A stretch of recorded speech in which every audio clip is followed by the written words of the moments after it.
Okay, let's get into this. David Goggins. Wow. When you hear that name, it's just intensity, isn't it? Absolutely. Pure intensity. And his book, Can't Hurt Me, it doesn't ease you in. It just throws you right in there. Right into the deep end. Yeah. And what really grabbed me, like right from the beginning, was that contrast he paints, Paradise Road. Mm-hmm. I mean, the name itself, you picture this perfect suburban life in Buffalo, but, well, the reality he describes. Anything but.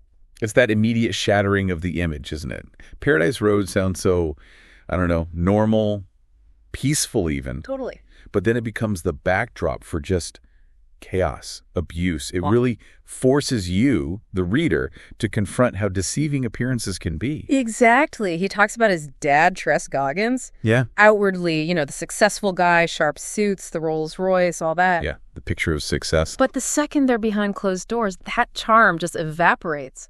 Gone. Replaced by just this torrent of abuse. It sets such an unsettling tone. It really does. And you're left thinking, how does anyone even come out of something like that? Well, that's the thing, isn't it? It's kind of the origin story for this almost unbelievable resilience he develops later, those early years. Mm-hmm.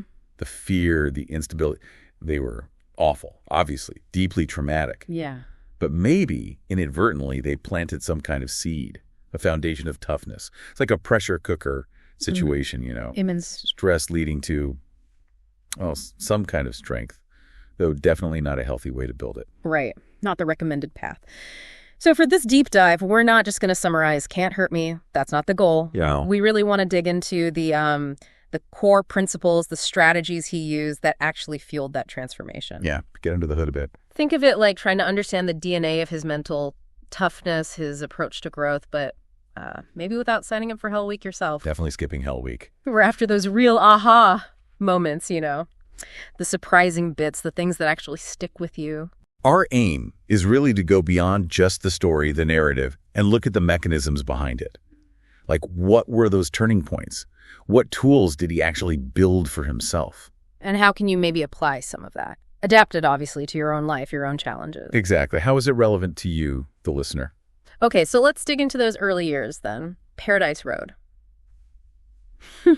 Yeah, that name still feels so ironic. It does. And Skateland, the roller rink in the Maston district, even geographically, that was a different world from Williamsville, where they seem to have more money, just a short drive away.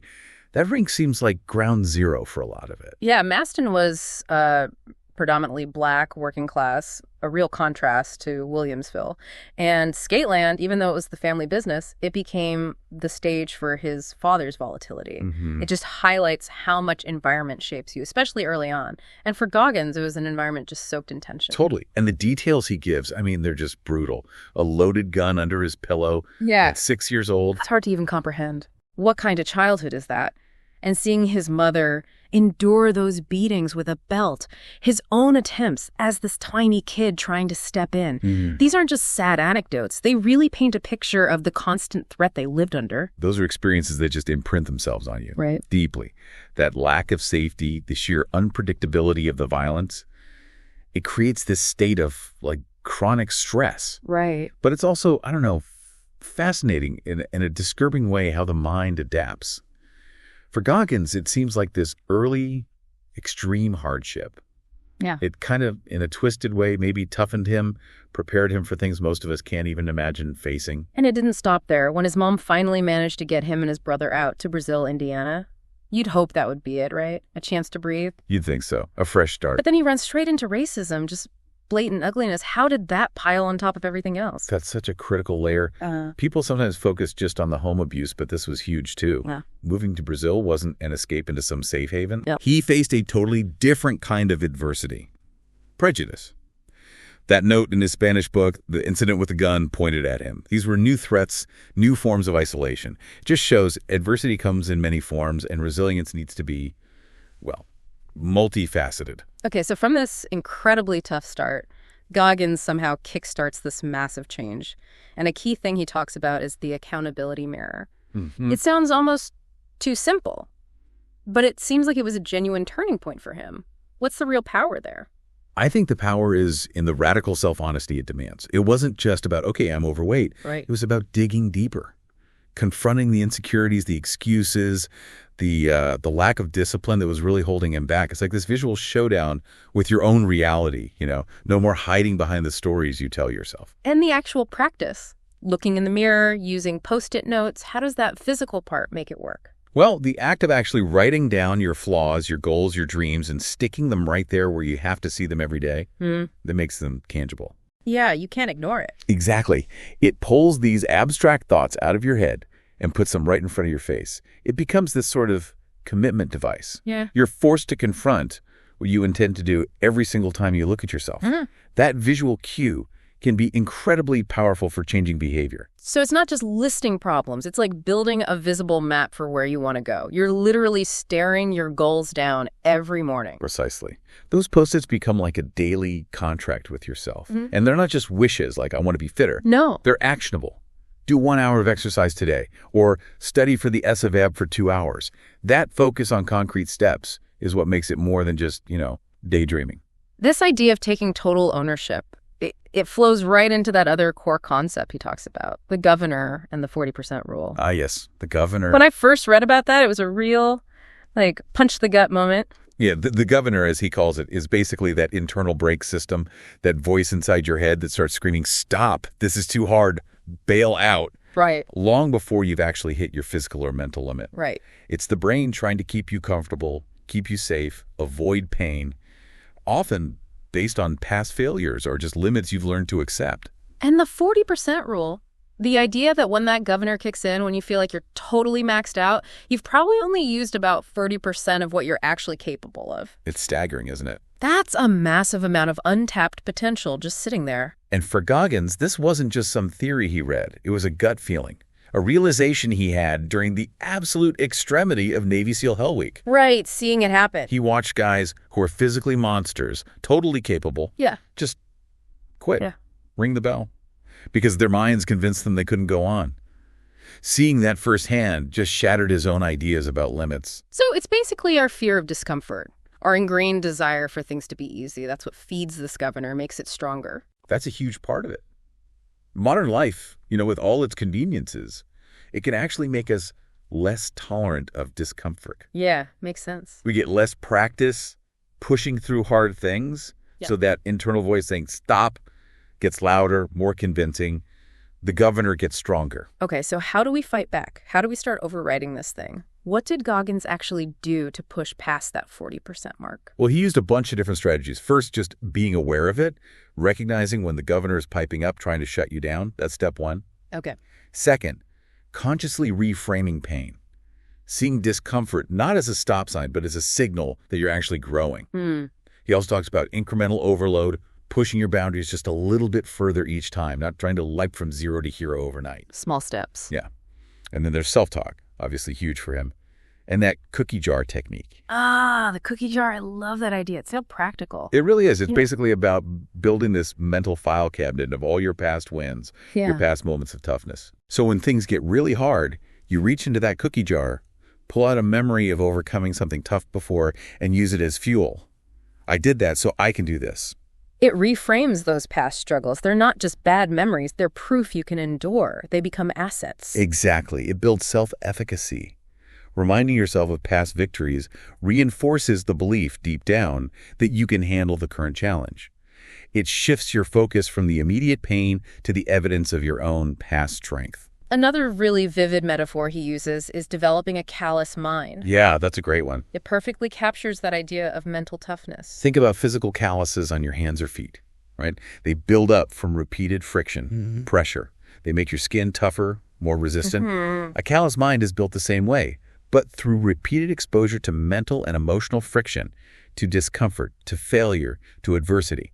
Every time you push through something difficult, you're building a little more mental armor, a little more resilience. So it's about almost seeking out discomfort, not just tolerating it when it happens, but actively choosing hard things.